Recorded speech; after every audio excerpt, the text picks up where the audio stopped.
Students welcome back. Atomic radius की बात हो रही थी और atomic radius of an atom हम लोग प्रिसाइजली एक्यूरेटली डायरेक्ट इसलिए नहीं मेजर कर सकते क्योंकि एटम की कोई शार्प बाउंड्री नहीं है और नेबरिंग एटम्स भी इलेक्ट्रॉनिक क्लाउड को डिस्टॉर्ट करते रहते हैं और इलेक्ट्रॉन्स की वेव लाइक मोशन भी ऑफ कोर्स उसके एक्यूरेट एटॉमिक साइज और बाउंड्री को स्पेसिफाई नहीं कर पाती। दैट्स व्हाई हमें उसको बॉन्डिंग कंडीशन में लाना पड़ता है। कोवलेंट रेडियस और आयनिक रेडियस के हवाले से बात करना चाह रहा था। एनीहाउ मैं एटॉमिक रेडियस को अगर डिस्कस करता हूं तो मेरे पास सबसे पहले तो एटॉमिक रेडियस जिसको मैं न्यूट्रल एटम का रेडियस भी कह सकता हूं और आर एन के साथ रिप्रेजेंट करता हूं, थोड़ा सा इसका इंट्रोडक्शन देता हूं। और उसके बाद वॉन्डरवॉल रेडियस भी एक होता है जो कि आप लोगों के पास आर वी एन डी के साथ रिप्रेजेंट किया जाएगा, कैटानिक रेडियस और एनायनिक रेडियस। सबसे पहले काइंडली बेटे आप लोग जरा फोकस कीजिएगा, ये दो हाइड्रोजन के मॉलिक्यूल्स मैंने बनाए। जब आप एक हाइड्रोजन H2 मॉलिक्यूल को देखोगे और उनके न्यूक्लियस के दरमियान ये जो डिस्टेंस मैंने स्पेसिफाई किया है इसको देखोगे तो बेटे इसको कोवेलेंट रेडियस का नाम देंगे। इस कोवेलेंट रेडियस की यहां पर जो लेंथ है वो 75.4 पिकोमीटर है। ये जो कोवेलेंट बॉन्ड है ये बनवाने के बाद हम लोग एटम का साइज एक्यूरेटली मेजर कर पाएंगे। क्यों? क्योंकि मैं इस कोवेलेंट रेडियस का अगर हाफ कर देता हूं तो मेरे पास जो 37.7 पिकोमीटर आ रहा है ये एटॉमिक रेडियस होगा हाइड्रोजन एटम का। और ये मैंने कोवेलेंट रेडियस से फाइंड आउट किया है। ये इस वक्त न्यूट्रल एटम का रेडियस आप लोगों को मैंने बताया कितना, 37.7 picometer. Now what is a van der Waals radius? Van der Waals radius is the radius of an atom when the two atoms are enough close to each other but the condition is they are in non-bonded state, non-bonded condition, non-bonded situation में मौजूद हो।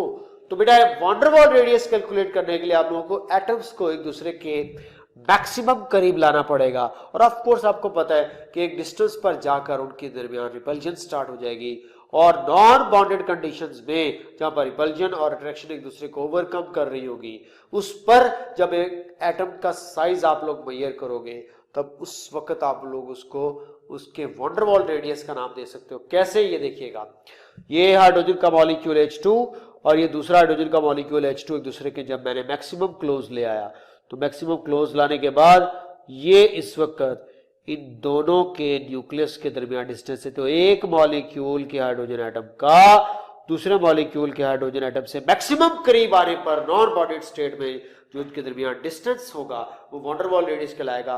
और आपको पता है ना यही van der Waals forces की डेवलपमेंट के अंदर भी आप लोग बात पढ़ते हो कि जब इंटरमॉलिक्यूलर फोर्सेस डेवलप होती है तो between the atoms of different molecules develop होती है। तो यहाँ पर आप लोगों ने between the atoms of different molecule जो उनके न्यूक्लियस के दरमियान डिस्टेंस मेजर कर रहा है इस डिस्टेंस को आप लोग उस एटम के ऑफ कोर्स किसका नाम दोगे? वॉन्डरवॉल रेडियस का नाम दोगे। तो इसको मैंने वॉन्डरवॉल रेडियस को आपके सामने प्रेजेंट किया। तो क्या कंडीशन है वॉन्डरवॉल रेडियस की? Two atoms are enough close to each other but condition is they are not bonded to each other. तो एक दूसरे के साथ मैक्सिमम क्लोजनेस शो करना नॉट बॉन्डेड कंडीशंस के अंदर, तब उस वक्त उनके दरमियान जो डिस्टेंस मेजर किया जा रहा होगा एटम्स की वो क्या कहलाएगा? Van der Waals radius. उम्मीद है आप लोग तक बात पहुंची होगी। ये मैं ब्लैक मार्कर के साथ इस वक्त जो आप लोगों को दिख रहा होगा या ब्लैक कलर में ये आप लोगों के पास वॉन्डरवॉल रेडियस है। कैटायनिक रेडियस एक कैटायन के साइज को कहेंगे, एनायनिक रेडियस एक एनायन के साइज को कहेंगे, यानी कि नेगेटिव ऑर्डर पॉजिटिव चार्जेस के अकॉर्डिंगली मैंने कुछ वैल्यूज आप लोगों के लिए निकाली है। मैं वॉन्डरवॉल रेडियस इस वक्त आपके सामने हाइड्रोजन एटम का रिप्रेजेंट कर रहा हूं 109 पिकोमीटर, यानी कि ये 109 पिकोमीटर के अकॉर्डिंगली कैलकुलेट किया गया। उसके बाद मैं आप लोगों के सामने वॉन्डरवॉल रेडियस के बाद एनायनिक रेडियस प्रेजेंट कर रहा हूं वो कि जो 208 पिकोमीटर है, ये भी हाइड्रोजन एटम के लिए। उसके बाद न्यूट्रल हाइड्रोजन एटम का जो रेडियस है जो कोवेलेंट बॉन्ड लेंथ के थ्रू मेजर किया होता है 37 पिकोमीटर। और इसके बाद अगर आप लोग कैटायनिक रेडियस को देखोगे तो ये जस्ट लेस देन 37 पिकोमीटर बनेगा। आपको पता है कैटायन हमेशा अपने पेरेंट एटम से छोटा होता है, बच्चे हमेशा पेरेंट एटम से छोटे होते हैं, और एनायन हमेशा पेरेंट एटम से बड़ा होता है। यहाँ पर बच्चे माँ बाप से बड़े होते हैं। तो ये बात मैं अक्सर जब समझा रहा होता हूँ तो बड़ी इंटरेस्टिंग सिचुएशन में चली जाती है। बाकायदा तौर मुझे अच्छी तरह याद है, एक तो खान साहब ने मुझसे सवाल भी पूछ लिया था कि सर आपने एटॉमिक रेडियस के बारे में बताया कि कैटायन ग्रेटर साइज का नहीं होता, छोटे साइज का होता अपने पेरेंट एटम से। तो बात समझ में आया कि सर बच्चा छोटा माँ बाप बड़ा, लेकिन आप कह रहे हैं anion is of larger in size as compare to its parent atom. यह बात समझ में नहीं आया, बच्चा माँ बाप से बड़ा कैसे हो सकती है। तो बेटा यहाँ पर एनाइन और केटाइन के बड़ा छोटा होने की बात हो रहा है, यहाँ पर बच्चे का बड़ा छोटा होने की बात नहीं हो रहा, वो एटम के अकॉर्डिंगली डिस्कशन की जा रही है। सो काइंडली इस बात को इंश्योर कर लें कि आपको मैं बात समझाना चाह रहा था कि केटाइनिक जो साइज है वो हमेशा पेरेंट एटम से स्मॉलर होगा। तो अगर आप लोगों से कोई कहे इन चारों रेडियस को अरेंज करो, यानी कि radius of the neutral atom, van der Waals radius, cationic radius और एनायनिक रेडियस, अगर इन चारों रेडियस को मैं अरेंज करना चाहूँ ऑर्डर के अकॉर्डिंगली, तो मैंने बेटे अरेंज कर दिया। सबसे लार्ज साइज का हमेशा हमेशा हमेशा एनायनिक रेडियस होगा, यानी कि anions are always larger in size. उससे छोटी इसकी form van der Waals radius होगी, उससे छोटी न्यूट्रल एटम और सबसे छोटा केटाइन होगा। ये आपके सामने इस वक्त बेटे हाइड्राइड आयन सबसे बड़े साइज का, वैन डर वाल्स उससे छोटे साइज का रेडियस होगा, न्यूट्रल एटम उससे छोटे साइज का होगा और केटाइन सबसे छोटे साइज का। ये वैल्यूज भी आप लोगों को लिख कर दी हुई है, इनको भी देख लीजिएगा।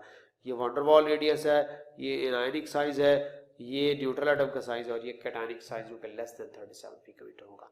तो ये चार टाइप के रेडियस हैं एटॉमिक, उनको ज़हन में रखिएगा। पीरियोडिक टेबल में अगर आप ट्रेंड डिस्कस करें एटॉमिक रेडियस का, तो मुझे आपको पहले ये एक पिक्चर में दिखाने में जो है वो बहुत ज़्यादा आसानी थी, जो मैं दिखा चुका हूँ। डिक्रीज अलॉन्ग द पीरियड और due to increase in the nuclear force, और वो nuclear force basically positive charge या प्रोटॉन नंबर के बढ़ने से बढ़ती है।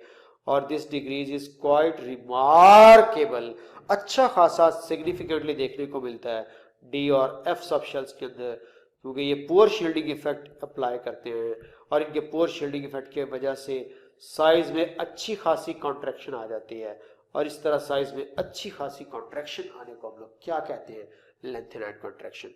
तो क्या हुआ बेटे lanthanide contraction, exceptionally decrease in the atomic size of lanthanide series due to the involvement of D and F subshells which are having poor shielding effect is called lanthanide contraction.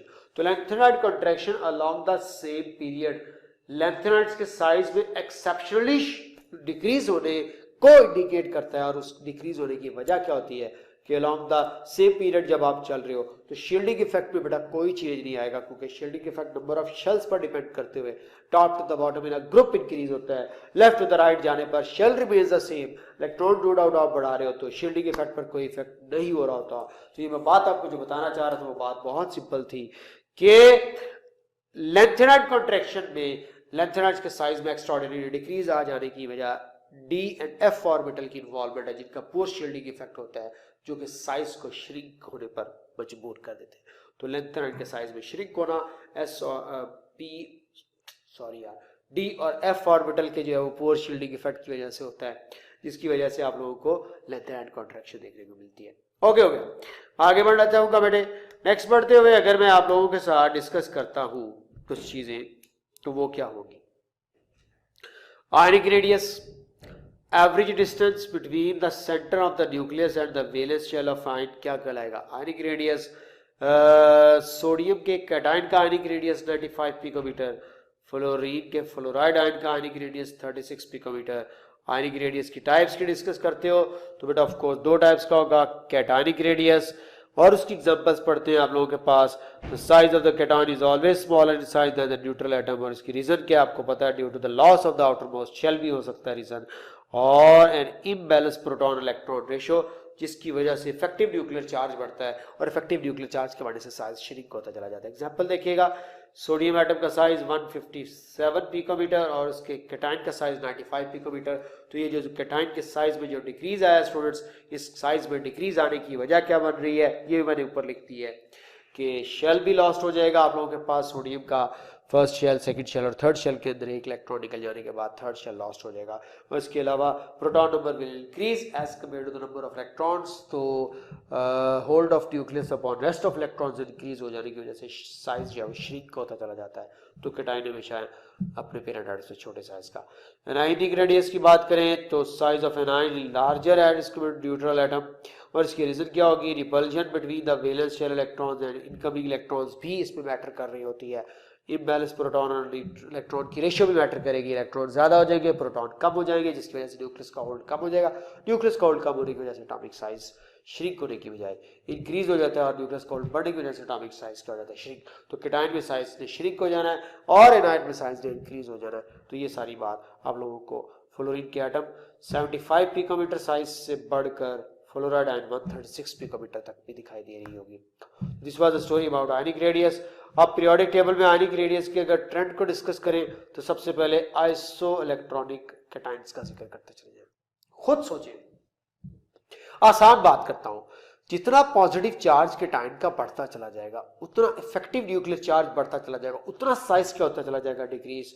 तो बेटे एक कैटायन के positive charge का size के साथ inverse relationship जहन में रखें। सोडियम यूरी positive ion 95 picometer, along the period जा रहा हूं, magnesium +2 ion just 65 picometer size, और furthermore aluminium +3 ion with just 50 picometer size. इसका मतलब क्या हुआ कि जैसे जैसे आप लोग पॉजिटिव चार्ज इंक्रीज कर रहे होगे, एटॉमिक साइज डिक्रीज होता चला जा रहा होगा, इफेक्टिव न्यूक्लियर चार्ज बढ़ता चला जा रहा होगा, न्यूक्लियस की अट्रैक्शन बढ़ती चली जा रही होगी, इलेक्ट्रॉनिक क्लाउड सुखड़ता चला जा रहा होगा। So this was the story about the isoelectronic cations। इसी तरह isoelectronic anions का भी सुन लो मुझसे कि जैसे जैसे एक एनाइन में नेगेटिव चार्ज बढ़ता चला जाएगा, force of attraction of the nucleus भी ऑफ कोर्स जो है वो बढ़ती चली जा रही होगी। तो एनाइंस में जिस पर जितना नेगेटिव चार्ज ज्यादा होगा उसका साइज उतना ज्यादा होगा, और कैटायंस में जिस पर जितना पॉजिटिव चार्ज ज्यादा होगा उसका उतना साइज कम होगा। तो इट मींस दैट कि पॉजिटिव चार्ज का अगर साइज से डायरेक्ट की बजाय इनवर्स रिलेशनशिप था, तो यहां पर मेरे पास नेगेटिव चार्ज का साइज के साथ डायरेक्ट रिलेशनशिप है। जितना नेगेटिव चार्ज ज्यादा होगा उतना साइज ज्यादा। कि P अगर आप लोग बात करते हो फास्फोरस के -3 एनाइन की, तो इसका साइज 212 पिकोमीटर है, और सल्फर के -2 का 184 पिकोमीटर है, और क्लोराइड आयन का 181 पिकोमीटर है। तो ये बात तय कर दे फिर हम लोग कि जैसे जैसे नेगेटिव चार्ज ऑन एनाइन बढ़ता चला जाएगा, साइज भी बढ़ता चला जाएगा, इलेक्ट्रॉन्स की तादाद बढ़ती चली जा रही होगी, न्यूक्लियस का होल्ड घटता चला जा रहा होगा, इलेक्ट्रॉनिक क्लाउड एक्सपैंड करता चला जा रहा होगा, और साइज में इंक्रीज आता चला जा रहा होगा। तो this was the story about the negative charge and atomic size. अब आगे अलोंग द ग्रुप्स भी मुझसे सुन लो, ये बात मैं पहले अलोंग द पीरियड कर रहा था। तो हम लोग पीरियड के अलोंग क्या बात करके आए कि पीरियड के अलोंग चलें तो लेफ्ट टू द राइट, जैसे जैसे कैटायन का साइज बढ़ेगा एटॉमिक साइज श्रिंक होता चला जाएगा, और हमारे पास जैसे जैसे एनाइन का साइज जो है वो घटता चला जा रहा होगा, उसका भी साइज उसी के अकॉर्डिंगली जो है वो वेरिएशन आती चली जा रही होगी। तो याद रखते चले जाइएगा बात कि जैसे जैसे एनाइन में नेगेटिव चार्ज बढ़ता है साइज इंक्रीज होता है। अगर आप लोग यहाँ पे एनाइन को इसके अकॉर्डिंगली देखोगे तो मुझे कह देना चाहिए कि यहाँ पे नेगेटिव चार्ज इंक्रीज हो रहा है तो साइज भी इंक्रीज हो रहा होगा, और इधर अगर पॉजिटिव चार्ज इंक्रीज हो रहा है तो साइज क्या होता चला जा रहा होगा, डिक्रीज। तो पॉजिटिव चार्ज के बढ़ने से साइज ने कम होना, नेगेटिव चार्ज के बढ़ने से साइज ने बढ़ना है। इस ट्रेंड को आप लॉन्ग द पीरियड अप्लाई करें, और सेम पीरियड के कैटायंस और एनाइंस के दरमियान अगर आप साइज देखना चाहते हैं तो अब आपको मैंने तरीका बता दिया बेटे कि पहले कैटायंस और एनाइंस के चार्जेस को देखोगे और उसके बाद फिर साइज को उस चार्ज के अकॉर्डिंगली डिस्कस कर रहे होगे। अलॉन्ग द ग्रुप्स भी बात हो जाए। आइसोइलेक्ट्रॉनिक कैटायंस की बात करूं तो ionic radius of isoelectronic cations will be increase along the period due to increase in the number of shells and the shielding effect। आप देखिए कि लिथियम के आयन का साइज 68 पिकोमीटर है, सोडियम आयन का 95 picometer, potassium 133 picometer, medium 148 picometer. Means that कि जैसे जैसे आप टॉप टू द बॉटम चलेंगे कैटायंस पर चार्ज तो सेम प्लस ही है, लेकिन इसका साइज इंक्रीज होता चला जा रहा होगा, शील्डिंग इफेक्ट बढ़ते चला जा रहा है, तो शील्डिंग इफेक्ट ने साइज बढ़ाना है। इस तरह अगर आप आइसोइलेक्ट्रॉनिक एनाइंस की बात करते हैं तो आइसोइलेक्ट्रॉनिक एनाइंस में भी बेटे आप लोगों के पास टॉप टू द बॉटम बढ़ने पर साइज में इंक्रीज आना है। तो अगर आप लॉन्ग द पीरियड बात करते हैं तो left to the right size decrease हो रहा है for the case of neutral atom, लेकिन अगर आप कैटायंस और एनाइंस बनाएंगे तो साइज के ऊपर डिपेंड करना, साइज का जो है वो चार्ज के ऊपर डिपेंड करना बहुत इंपॉर्टेंट होगा। और इसी तरह अगर मैं आप लोगों से ये कहता हूँ कि लॉन्ग द ग्रुप बात कर रहे हैं कि top to the bottom size will increase, of course number of shells increase होते चले जाते हैं। ये इस वक्त वो ग्राफ है जो आपको बताएगा कैटायन के साइज और एनाइन के साइज। बेटा हो सकता है ये स्पीशीज आपको ना दी हुई हो, इसको ग्राफ ए बोल दे, इसको ग्राफ बी बोल दे, और आपसे पूछे कि अगर ग्राफ ए एलिमेंट्स का ग्राफ है और ग्राफ बी जो है हमारे पास जो लाइन है ये आयंस की लाइन है तो बताइएगा ये कैटायंस के लिए ग्राफ बनाया गया या एनायंस के लिए, अब आप खुद फैसला करें। ये एटॉमिक रेडियस, तो यहाँ पे अगर एटॉमिक रेडियस ज्यादा है और नीचे अगर एटॉमिक रेडियस कम हो रहा है तो इट मींस दैट कि ये जो ग्राफ में सेकंड लाइन है, बी लाइन जिसको मैं कह रहा हूँ, ये ऑफ कोर्स कैटायंस के लिए है क्योंकि साइज को डिक्रीज होते हुए को शो कर रहे हैं। यही ग्राफ अगर आप एनायंस के लिए स्टूडेंट्स देखेंगे तो एनायंस में आपको पता ही है कि साइज ने इंक्रीज हो जाना है, तो यहाँ पे आप लोगों को इन न्यूट्रल एटम्स की निस्बत एनायन का साइज ज्यादा ग्रेटर मिलेगा। तो आप लोगों को अगर कहते हैं ये ग्राफ 1 है, ग्राफ के अंदर कर्व नंबर 1 है, ये कर्व नंबर 2 है, आयंस के लिए कर्व नंबर 2 है, एटम्स के लिए कर्व नंबर 1 है, तो ये कौन से टाइप के आयंस के लिए ग्राफ होगा? ऑफ कोर्स आप कह सकते हैं कि एटम का साइज कम, आयन का साइज ज्यादा, तो ये एक एनायनिक जो है वो साइज को शो करने के लिए जो है वो ग्राफ मौजूद होगा। इसको भी काइंडली देखिएगा। आज फिर फ्लू का अटैक हो गया, बड़ा स्फीयर किस्म का, अभी जस्ट मुझे फील होना शुरू हो गया अच्छी खासी गड़बड़। अरियो हिम्मत मर्दा मदद खुदा, I am with you, you are with me, we both are with each other. So बेटा डरना कैसा, टेंशन कैसी। एनीहो नेक्स्ट प्रॉपर्टी की तरफ बढ़ूंगा जो कि मेल्टिंग एंड बॉइलिंग पॉइंट्स होंगे, और मेल्टिंग एंड बॉइलिंग पॉइंट्स याद रखिएगा डिपेंड करते हैं basically strength of the forces के ऊपर, जो पार्टिकल्स, एटम्स, मॉलिक्यूल्स वगैरह के अंदर मौजूद होती है। तो melting and boiling points of the substances are the measures of the strength of the forces between their particles, और आप लोगों को ये नंबर ऑफ बॉन्ड्स पर भी डिपेंड करते हुए नजर आ रहे होंगे। Melting and boiling points binding energy basically पर डिपेंड कर रहे होते हैं, जो आप लोगों के पास वंडरवॉल फोर्सेस के अकॉर्डिंगली भी डिस्कस की जा सकती है, और इसके अलावा आप लोगों के पास number of electrons available for the bonding पर भी ये डिपेंड कर रही है, जिसको बाइंडिंग एनर्जी के साथ रिलेट करना चाहूंगा। मेल्टिंग एंड बॉइलिंग पॉइंट्स का पीरियोडिक टेबल में ट्रेंड अगर आप लोगों से पूछा जाए वेरिएशन, तो आप लोग सबसे पहले गौर से सुनिएगा। शॉर्ट पीरियड्स में melting and boiling points have two different trends. सबसे पहला 1A से लेकर 4A तक बढ़े, तो आपको पता है हर group number of electrons in the valence shell को शो कर रहा होता है, तो इंक्रीजेस 1A to 4A, इस इंक्रीज ने बॉन्डिंग की स्ट्रेंथ बढ़ा देनी है between the atoms of elements, जो कि डिपेंड कर रही है basically size of the atom पर भी और नंबर ऑफ वैलेंस इलेक्ट्रॉन्स पर भी, जिनको बाइंडिंग इलेक्ट्रॉन्स बोला जा रहा है। तो बेसिकली बेटे ये जो आप लोगों के पास इस वक्त स्ट्रेंथ ऑफ द फोर्सेस है, ये साइज ऑफ द एटम पर भी मैटर कर रही है, कि साइज भी मैटर कर रहा होगा, जितना ज्यादा साइज होगा उतनी पोलराइजेबिलिटी ज्यादा होगी, उसी के हिसाब से हमारे पास ये सिचुएशन भी देखने को मिलेगी। अब बेटे आप लोग खुद फैसला करें कि नंबर ऑफ वैलेंस इलेक्ट्रॉन्स भी, जिनको बाइंडिंग इलेक्ट्रॉन्स भी कहते हैं, वो भी इसमें इफेक्ट कर रहे होते हैं। तो पीरियोडिक टेबल में अगर मैं बढ़ता हूं ग्रुप 1A से लेकर ग्रुप 4A तक, तो मेल्टिंग पॉइंट इसलिए इंक्रीज हो रहे होंगे क्योंकि आपके पास बाइंडिंग एनर्जी बढ़ रही होगी या बॉन्डिंग इलेक्ट्रॉन्स भी इजाफा हो रहा होगा। यही वजह है कि पीरियोडिक टेबल का 4th group maximum melting points show करता है।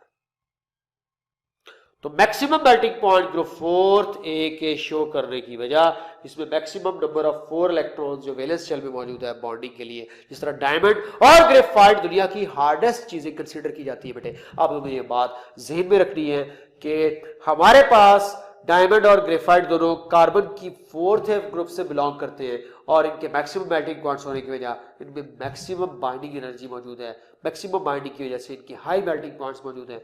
तो क्या तय करें कि melting points will increase up to group 4th and then forward आगे डिक्रीज, क्योंकि आगे बाइंडिंग इलेक्ट्रॉन कम होते चले जाते हैं। अगर मैं बेटे इसको ग्रुप के अकॉर्डिंगली डिस्प्ले करता हूं, तो first group, second, third and 4th तक मुझे इसको बढ़ाना है, फिर 5th, 6th और 7th तक जाके इसको जो है वो कम करना पड़ेगा।